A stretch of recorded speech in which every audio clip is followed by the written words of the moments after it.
Hi ನಮಸ್ತೆ, ಹೇಗಿದ್ದೀರಾ? ಇವತ್ತಿನ ವ್ಲಾಗಿನಲ್ಲಿ ಒಂದು ಸ್ಪೆಷಲ್ ರೆಸಿಪಿ ತೋರಿಸ್ತಾ ಇದ್ದೀನಿ. ಕೆಂಪು ಅಲಸಂದೆ ಕಾಳು ವಡೆ. ಇದು ನನಗೆ ಭಾಳ ಸ್ಪೆಷಲ್ಲು. ಯಾಕೆಂದರೆ ನಮ್ಮ ತಾಯಿಯವ್ರ ಕಡೆ ಇದನ್ನು ಮಾಡಲ್ಲ.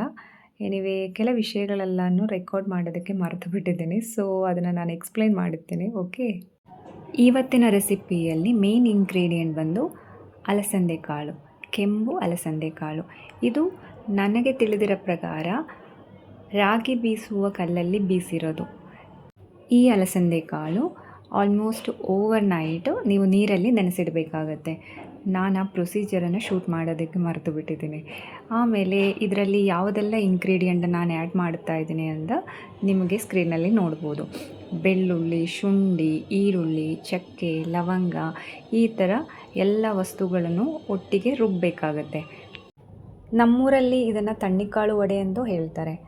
ಹಬ್ಬ ದಿನಗಳಲ್ಲಿ ಈ ರೆಸಿಪಿಯಂದು ಅವರು ಮಿಕ್ಸ್ ಮಾಡೋದೇ ಇಲ್ಲ. ಆದ್ರೂ ನಮ್ಮ ಮನೆಯಲ್ಲಿ ಹಬ್ಬ ದಿನಗಳಲ್ಲೆಲ್ಲ ನಮ್ಮ ಮನೆಯವರು ತಿನ್ನಬೇಕು ಅನ್ನಿಸಿರೋ ಟೈಮಲ್ಲೆಲ್ಲ ತಣ್ಣಿಕಾಳು ವಡೆ ರೆಡಿ ಇರುತ್ತೆ. ಆಮೇಲೆ ನಾವು ಈ ರುಬ್ಬುವ ಮಸಾಲೆಯಲ್ಲಿ ಒಣಮೆಣಸಿನ್ಕಾಯಿ ಮತ್ತು ಕಾಯಿ ತುರಿನೂ ಸೇರಿಸ್ಬೇಕಾಗುತ್ತೆ.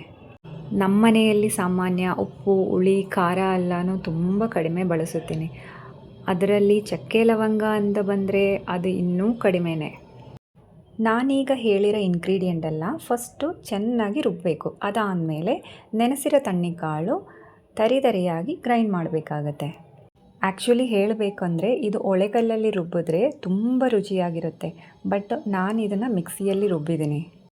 ಇನ್ನೊಂದು ನಿಜ ವಿಷಯ ಗೊತ್ತಾ ನಿಮಗೆ? ಹೆಣ್ಮಕ್ಕಳಿಗೆ ಅಡುಗೆ ಮಾಡೋದು ಇಷ್ಟ ಇದ್ರೂ ಈ ಈರುಳ್ಳಿ ಕಟ್ ಮಾಡೋದು, ಬೆಳ್ಳುಳ್ಳಿ ಬಿಡಿಸೋದು ಎಲ್ಲ ಭಾಳ ಕಷ್ಟವಾದ ಕೆಲಸ.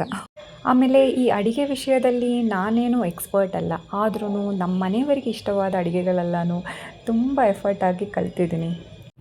ಈಗ ನೀವು ಸ್ಕ್ರೀನಲ್ಲಿ ನೋಡ್ಬೋದು, ನಾನು ಚಿಕ್ಕದಾಗಿ ಕಟ್ ಮಾಡಿರುವ ಈರುಳ್ಳಿ, ಕೊತ್ತಂಬರಿ ಸೊಪ್ಪು, ಸಬ್ಬಕ್ಕಿ ಸೊಪ್ಪು ಅಂದರೆ ಸಬ್ಸಿಗೆ ಸೊಪ್ಪು, ಮತ್ತು ರುಚಿಗೆ ತಕ್ಕಷ್ಟು ಉಪ್ಪು ಎಲ್ಲನೂ ಸೇರಿಸಿ ಚೆನ್ನಾಗಿ ಮಿಕ್ಸ್ ಮಾಡ್ತಾ ಇರೋದು.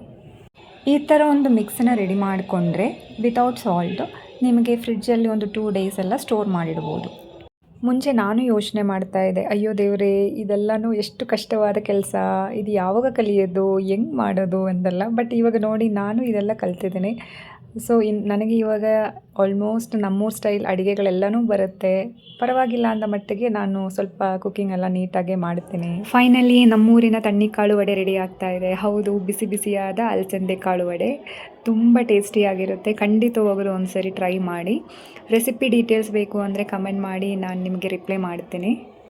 ಸೊ ನಿಮಗೆ ನನ್ನ ವಿಡಿಯೋ ಇಷ್ಟವಾದರೆ ಲೈಕ್ ಮಾಡಿ, ಕಮೆಂಟ್ ಮಾಡಿ, ಶೇರ್ ಮಾಡಿ. ದಯವಿಟ್ಟು ಸಬ್ಸ್ಕ್ರೈಬ್ ಮಾಡೋದಕ್ಕೆ ಮಾತ್ರ ಮರಿಬೇಡಿ, ಆಯಿತಾ? ಇನ್ನೊಂದಷ್ಟು ಒಳ್ಳೆಯ ವಿಷಯಗಳು ನಿಮ್ಮ ಜೊತೆ ಶೇರ್ ಮಾಡೋದಕ್ಕಿದೆ. ಸೊ ನೆಕ್ಸ್ಟ್ ವಿಡಿಯೋದಲ್ಲಿ ಬರುತ್ತೇನೆ, ಆಯಿತಾ? Thank you, bye bye.